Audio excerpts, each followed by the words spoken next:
तो दोस्तों आज की इस वीडियो में मैं आपको सिंधु प्रवाह मार्ग के बारे में बताऊंगा, यानी कि सिंधु नदी का जो रास्ता है वो कहां से निकल के कहां तक जाता है, इसका उद्गम कहां से होता है, ये भारत में प्रवेश कैसे करती है, कहां कहां से गुजरती है, कौन कौन से इसकी सहायक नदियां हैं और आखिर में ये नदी जाती कहां है। ये सारी चीजें आज हम इसके अंदर कवर करने वाले हैं। तो ज्यादा देर ना करते हुए हम शुरू करते हैं। देखिए, इस प्रवाह मार्ग को समझने से पहले सबसे पहले आप कुछ बातें जान लीजिए सिंधु नदी के बारे में। सिंधु नदी को ही इंग्लिश में इंडस रिवर कहा जाता है और इसके आसपास की जितने भी लोग बसे हैं, सभ्यताएं बसी हैं, उसे इंडस वैली सिविलाइजेशन कहा जाता है, यानी कि सिंधु घाटी सभ्यता। इसका मतलब भारत का जो पूर्व नाम है वो सिंधु से जुड़ा हुआ है और इसी को विदेशियों ने आके इंडस कहा था और इंडस से ही निकला है इंडिया।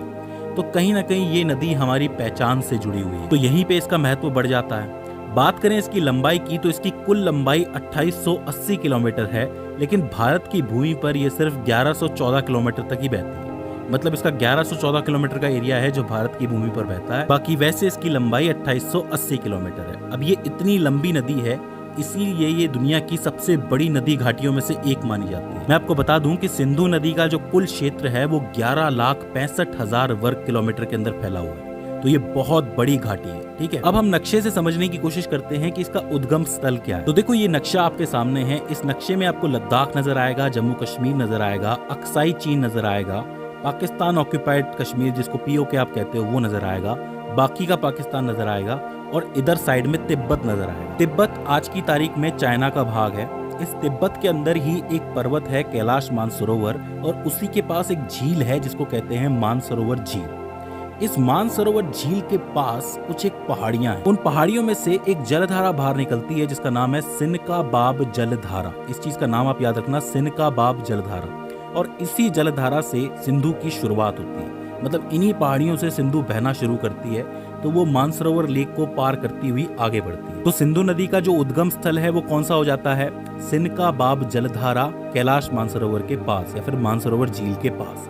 ठीक है, ये नदी यहाँ से बहना शुरू करती है, धीरे धीरे करके ये तिब्बत को पार करती है और जब ये इंडिया में एंटर करती है तो इंडिया में सबसे पहले ये लेह जिले के अंदर एंटर करती है। मैं आपको बता दूं कि टोटल लद्दाख आपको नजर आ रहा है। लद्दाख के अंदर सिर्फ 2 ही जिले हैं, एक आपका कारगिल है और दूसरा है लेह। तो सबसे पहले सिंधु नदी लेह के अंदर प्रवेश करती है और इस तरीके से आगे बढ़ती हुई जाती है। अच्छा, ये जो आपकी कैलाश मानसरोवर झील है, इसी के पास से एक और नदी निकलती है जिसका नाम है सतलुज। अब इसका नाम तो आपने सुना ही होगा। सतलुज धीरे धीरे करके आगे बढ़ती है और वो भी इंडिया के अंदर ही एंटर करती है और ये आगे जाके सिंधु नदी से मिले जाती है। तो आप ये कह सकते हो कि सतलुज नदी जो है वो सिंधु नदी की सहायक नदी है। तो सिंधु प्रवाह मार्ग के अंदर 2 नदियां बाहर से शुरू होती है, मतलब चाइना से शुरू होती है, तिब्बत से शुरू होती है।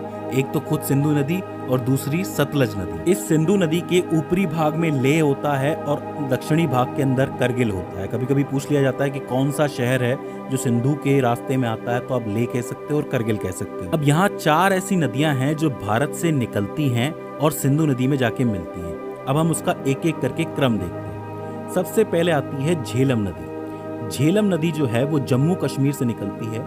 जम्मू कश्मीर के अंदर एक जिला है अनंतनाग नाम का, उस जिले के अंदर वेरीनाग नाम का एक झरना है, वहां से निकलती है आपकी झेलम नदी। ये जो झेलम नदी है, इसी के किनारे एक शहर बसा हुआ है जिसका नाम है श्रीनगर। तो श्रीनगर के नाम से क्वेश्चन बन जाता है या फिर नदी के नाम से क्वेश्चन बन जाता है कि झेलम नदी के किनारे कौन सा शहर है या फिर श्रीनगर कौन सी नदी के किनारे बसा हुआ है। तो इस चीज को आपको याद रखना है। ये हो जाती है पहली नदी सिंधु के बाद। इसके बाद दूसरी नदी आती है चिनाब नाम की। ठीक है, चिनाब नदी जो है आपकी हिमाचल प्रदेश से शुरू होती है। वहाँ पे 2 जिले हैं, एक है लाहौल और एक है स्पीति। इन दोनों जिलों के ऊपरी हिस्से से ये नदी शुरू होती है। वहाँ पे एक बारालाचा नाम का एक दर्रा है, वहाँ से ये नदी शुरू होती है। देखिए, दर्रे या फिर पहाड़ों का मतलब तो आपको पता है, तो उन पहाड़ों से इसकी शुरुआत होती है। लेकिन हिमाचल प्रदेश में चिनाब को चंद्रभागा नदी के नाम से जाना जाता है। अब ऐसा क्यों? ऐसा इसलिए क्योंकि वहाँ पे 2 नदियाँ हैं, एक है चंद्र नदी और एक है भागा नदी।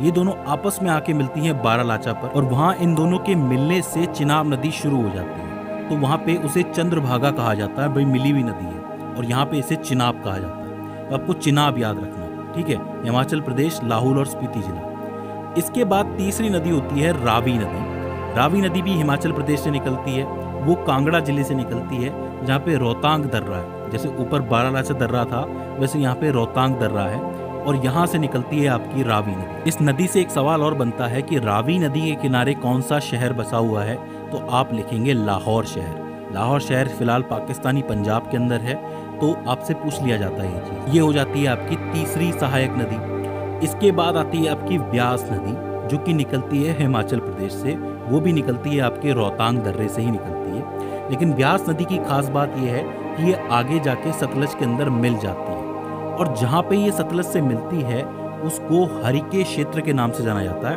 या फिर हरिके संगम के नाम से जाना जाता है। तो आपसे पूछा जा सकता है कि जहाँ पे व्यास और सतलज नदी मिलते हैं उस जगह को क्या कहते हैं? हरिके क्षेत्र। और वहीं पे है इंडिया की सबसे लंबी कैनाल, जिसको हम इंदिरा गांधी कैनाल के नाम से जानते हैं। मैं आपको बता दूं कि ये 650 किलोमीटर लंबी है, और इसकी मदद से पंजाब, हरियाणा और राजस्थान के कुछ हिस्सों को पानी भी दिया जाता है। तो ये बहुत ज़रूरी योजना थी, इसके बारे में ज़रूर पूछ लिया जाता है। और इसके अलावा सतलुज के बारे में मैं आपको बता ही चुका हूँ कि वो तिब्बत से शुरू होती है, मानसरोवर झील के पास से।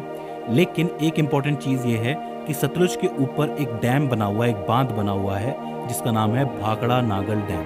पूछ लिया जाता है। तो सिंधु नदी के बाद की जो 5 नदियां हैं उनका क्रम ये है: झेलम, चिनाब, रावी, व्यास और सतलज। इसमें से सतलज ही है जो इंडिया के बाहर से आ रही है, बाकी खुद सिंधु भी इंडिया के बाहर से आ रही है। तो ये क्रम आपको याद रखना है, इस क्रम से आपको सारी चीजें क्लियर हो जाएंगी। अब यहाँ पे कुछ एक जरूरी बातें हैं जो आपको जान लेनी चाहिए कि जो आपकी चिनाब नदी है, आप एक चीज देखेंगे कि चिनाब नदी में चारों नदियां आपस में मिल रही हैं आके, और लास्ट में चिनाब नदी जो है सिंधु नदी में मिल जाती है। तो आप ये कह सकते हो कि चिनाब नदी जो है वो सिंधु नदी की सबसे लंबी सहायक नदी है। ये एक इम्पॉर्टेंट पॉइंट है, पूछा जाता है, इसको जरूर लिख लेना कि सबसे लंबी सहायक नदी कौन सी है, तो आप लिखेंगे चिनाब नदी है, ठीक है।